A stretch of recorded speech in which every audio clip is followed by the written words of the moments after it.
Hey guys, it's Antony from Just Keep It Fresh. Today we have this amazing car. I don't know if it was a long time ago when we started seeing this car either in movies or whatnot, but this car used to be in my mind. A lot of people actually wanted to get this car and they couldn't because it was so expensive. But now, if you wanted to get it, it's even more expensive. So if you couldn't afford it before, you probably can't afford it now. This car is built in 1999. This is the S2000.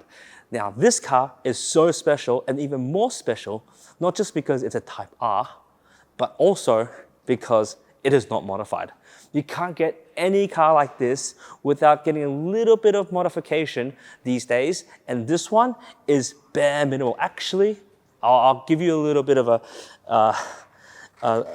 I don't know if this one's actually been modified a little bit. It's got a little mud flap in the back. That's what the owner's told. The new owner, the old owner told the new owner that he's got mud flaps. That's the only modification. So this car is pretty much as stock as it gets when you're looking at cars like this in the market. Talking about cars like this in the market, obviously you want to buy this car because it's a collectible, right?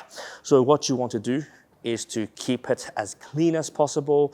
You want to keep it in showroom condition, but most importantly, you also want to protect the paint.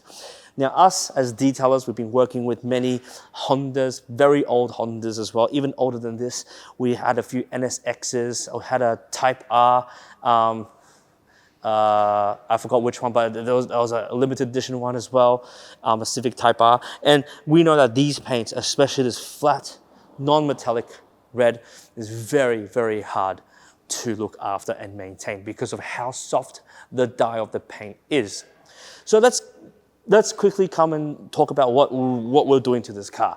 So the customer wants to protect the car with paint protection film, but we're going to go a little bit overboard because when we went to Germany, Yves, which is our trainer, has told us, well, if you want to do anything, don't do it half-assed.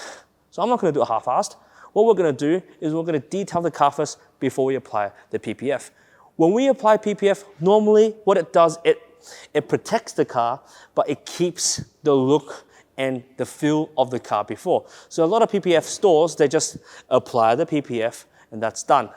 But what we want to do is we want to restore the look of the car first. That way, when we apply the PPF, we know that we're not hiding the marks, but in fact, we've rectified the problem and then we've PPF'd on top. That's called true protection. So what we're going to do, we're going to protect this car, and then we're also going to be detailing the car. And what we're going to do right now is we're going to get right to it. Done talking. Bye-bye.